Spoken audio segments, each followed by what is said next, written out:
안녕하세요. 서원명이고요. 주제는 그 유콘이라는 캐나다에 있는 주에 대한 내용을 제가 준비를 좀 했습니다.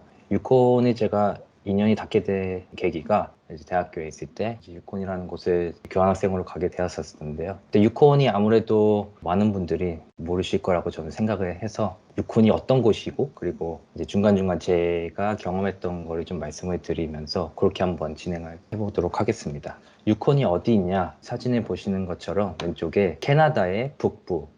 저희가 알래스카는 많이 알고 있는데 그 바로 옆에 있는 곳이고요. 그 오른쪽에 보시는 것처럼 알래스카랑 앵커리지 이제 수도죠.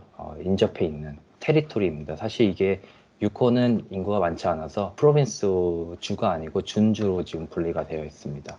그 밑에는 이제 저희가 다들 이제 아시는 밴쿠버가 있는 브리티시 컬럼비아 주가 있습니다. 그러면 인구는 거기 얼마나 살까? 북극에 가까이 있는데 과연 인구가 얼마나 살까? 제가 그래서 좀 비교를 하려고 계룡시의 인구를 한번 찾아봤어요. 계룡시 인구가 4만 3천 명, 유콘의 인구가 4만 2천 명입니다. 그런데 이제 면적으로 보면은 한국의 약 5배 정도 되는 크기를 가지고 있는 곳입니다. 좌측에 있는 표를 보시다시피 캐나다 내에서 유콘이 거의 마지막에서 두 번째 정도 되는 인구수를 가지고 있는 크지만 작고 한가로운 그런 곳이라고 할 수 있겠습니다. 그럼 언어는 어떤 언어를 쓰느냐? 기본적으로 영어가 공용어이지만 특이하게도 케벡과 더불어서 프랑스어를 쓴 공용어로 공식적으로 지정되어 있는 그런 곳입니다. 사실 제가 있을 때도 영어 수업을 들을 때 프랑스 사람들이나 퀘벡에서 온 사람들이 꽤나 많았습니다. 단순히 외국인뿐만 아니고 특히나 이제 퀘벡에서 온 사람들이 이제 같이 영어 수업을 들었었는데 생각보다 캐나다에 살면서도 영어는 거의 이제 못하는 뭐 그런 분들이 꽤 많이 있었어요. 그리고 인종을 보자면은 이제 백인이 제일 많은 걸로 이제 보이죠, 오른쪽에. 근데 이제 주목해 볼 만한 것은 이제 세 번째 First Nations 해가지고 원주민이 20% 가까이 차지를 합니다. 프랑스계 사람뿐만 아니고 약간 인디안, 동양계처럼 생긴 사람들이 꽤나 많이 이제 지나다니면 볼 수 있습니다. 그 사람들이 전부 다 유권 원주민들입니다. 네, First Nation에 대해서 좀 간략히 말씀을 드리면은 뭐 미국도 마찬가지겠지만 그 캐나다에도 원주민들이 기존에 살다가 이제 백인들이 들어와서 점점 위쪽으로 이주하는 그런 형태를 많이 보이고 있고요.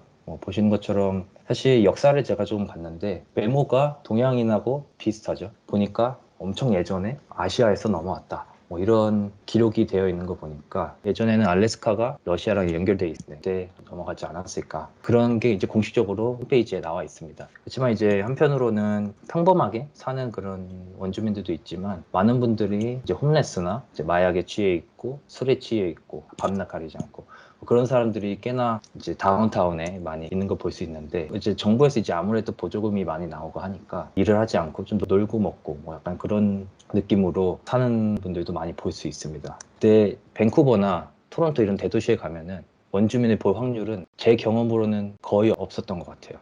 그만큼 유콘에는 많은 원주민들이 산다. 이렇게 말씀을 드리고 싶습니다. 그러면은 유콘은 이제 테리토리고 유콘의 수도는 어디냐? 화이트홀스라는 곳이 있습니다.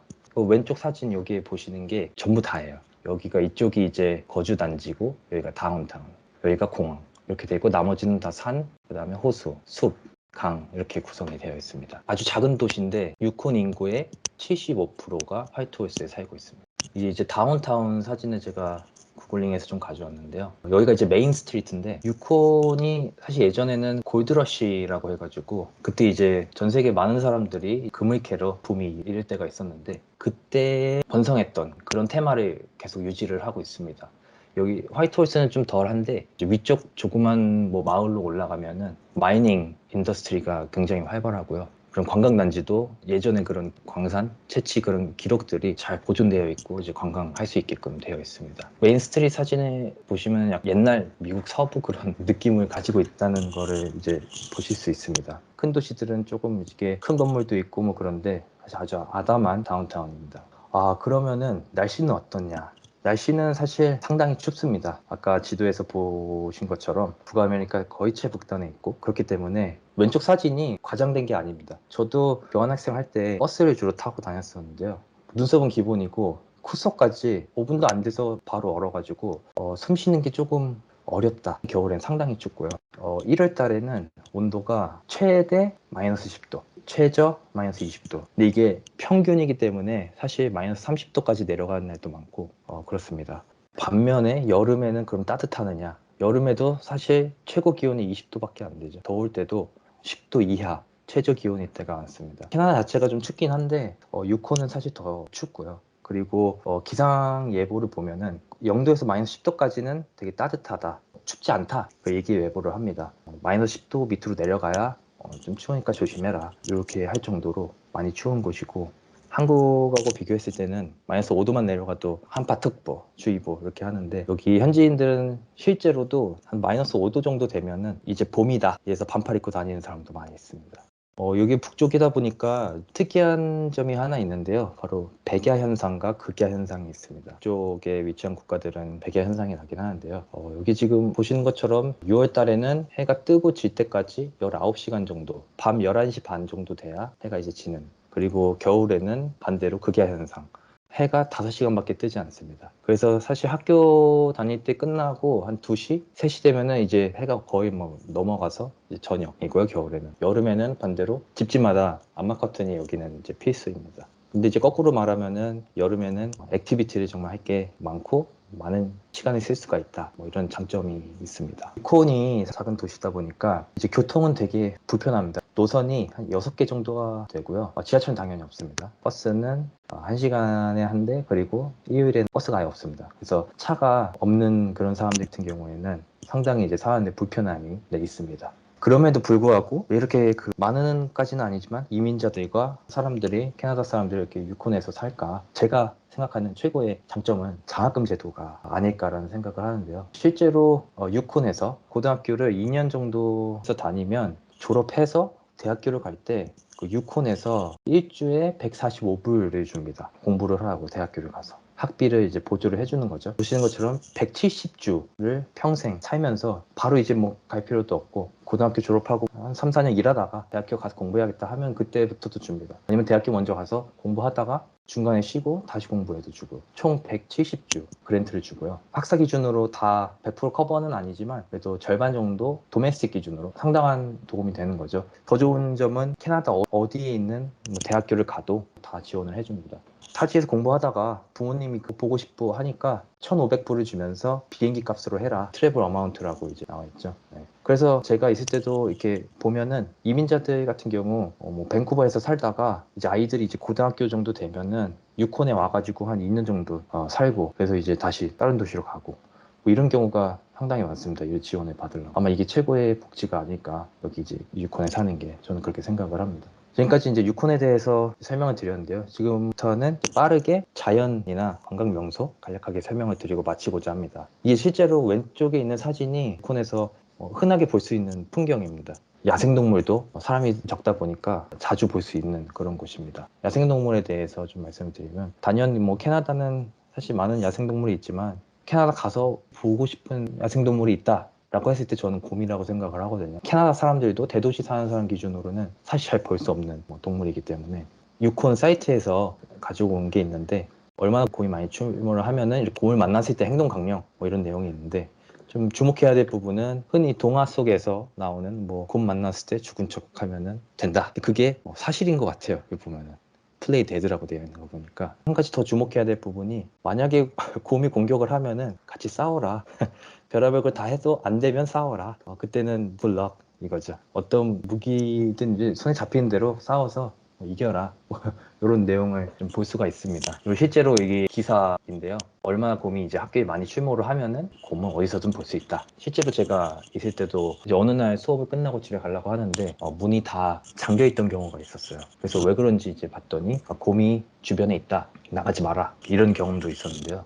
이거는 실제로 제가 촬영을 한 사진입니다. 알래스카 헤인스라는 곳에서 10월쯤인데 실제로 곰이 여기 낚시하다가 바로 뒤에서 이제 올라오는 거 찍은 사진이고요. 저는 이제 바로 차 뒤로 숨었죠. 사실 이게 비가 많이 오고 좀 몰골이 그래서 제가 모자이크 처리했습니다. 제 얼굴인데요. 이것도 이제 연어인데 제가 잡은 겁니다. 사실 이제 물고기 잡으면은 사람들이 바로 옆에 뭐 물고기 아이스박스 통이나 그냥 집어넣는데, 이분이 이제 그 홈스테이 하던 그 주인분인데 바로 이 연어를 사진 찍으라고 하고 바로 가져가시더라고요. 그래서 왜 그런가 했더니 여기는 이제 곰이 워낙에 많이 고기 냄새를 맡고 오기 때문에 바로 봉다리에 싸가지고 차 트렁크에다 집어넣습니다. 옆에다가 두고 뭐 낚시를 하면은 곰이 와가지고 연어를 이제 먹고 그 옆에 사람도 먹고 뭐 그러는 상황이 있어가지고 주의점이 좀 있습니다. 뿐만 아니고 이 여우 같은 경우는 제가 뭐 홈스테이 할 때도 뭐 등교할 때 도둑고양이 수준으로 이제 보이는 동물이고요. 심지어 사슴도 사람 사는 동네에서 가끔 출몰을 합니다. 그리고 이 독수리 같은 경우도 꽤나 많이 보이고요. 이렇게 높은 하늘 맑을 때 보면은 뺑뺑 돌고 있는 독수리를 또 볼 수가 있습니다. 그 다음으로 이제 관광 자연 환경인데요. 마이지 캐년이라고 용암이 분출이 돼가지고 생긴 그런 이렇게 멋있는 곳도 있고요. 에메랄드 레이크라는 우측이 이제 제가 찍은 사진인데요. 그때는 카메라 기술이 안 좋아서 제가 이렇게밖에 못 찍었는데 실제 좌측처럼 이렇게 보입니다. 실제로 봤을 때는 아주 깨끗한 물에 에메랄드빛이 나는 곳도 있고 많은 이제 호수들이 있는데요. 요거는 전부 제가 다 찍은 사진들인데요. 이게 바닷가가 아니고 이게 호수인데도 너무 크기 때문에 이렇게 파도가 이렇게 해변가처럼. 그리고 유콘에 가면 꼭 해야 될 게 이제 카누를 타는 일인데요. 아까 그 마일지 캐년에서 저도 타봤는데 이제 제가 좀 탔다고 증거 사진을 가지고 왔습니다. 이게 실제로 독수리, 뭐 곰, 야생동물도 이제 볼 수가 있습니다. 유콘에서는 또 한 가지 볼만한 게 노턴 라이트라고 이제 오로라죠. 아지렁이처럼 움직이거든요. 실제로 그 시내에서도 이렇게 관찰이 되는 그런 곳입니다.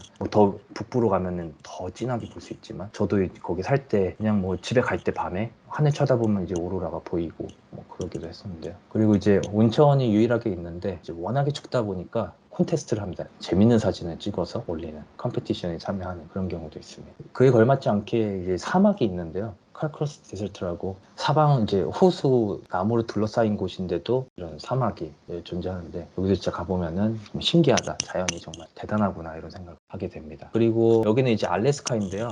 알래스카에 있는 작은 도시들입니다. 저희가 이제 앵커리지만 알고 있는데 조그만 타운들이 많이 있습니다. 제가 가봤던 곳이기도 하고 육로로 그냥 운전해서 3, 4시간 가면 다 할 수 있는 곳이고 나름대로 풍경도 좋고 갈만한 도시. 유콘에 갔으면은 알래스카 가봤다 이렇게 말할 수 있을 정도는 되니까 좋은 경험이지 않았나 저는 이렇게 생각을 합니다. 그리고 이제 마지막으로는 여기 사실 유콘은 아닌데요. 좀 신기해서 좀 말씀을 좀 드리고 싶어가지고 여기 이제 노스웨스트 테리토리즈라는 바로 옆에 있는 그 준주인데요. 여기는 이제 탁투야탁이라는 발음하기도 힘든데 원주민들이 주로 사는 곳인데 여기가 이제 실제로 갈 수 있는 루트입니다. 길이 없죠. 그래서 여름에는 배 타고 겨울에는 아이스 로드라는 곳이 있습니다. 꽝꽝 얼어서 그때는 이제 차들이 얼음 위로 다니는 거죠. 근데 이제 아쉽게도 폐쇄가 되었고 왜냐면 이제 하이웨이가 생겨서 그래서 이제 육로로 다행히 갈 수 있는 곳이 되어서 저도 왜 폐쇄한지는 모르겠지만 아마 안전상으로 위험해서 그러지 않았나. 근데 이런 것도 있었다. 제가 2014년에 있었으니까 관광 가이드 하는 사람한테 얘기를 들었어서 그냥 생각나서 준비를 해봤습니다. 감사합니다.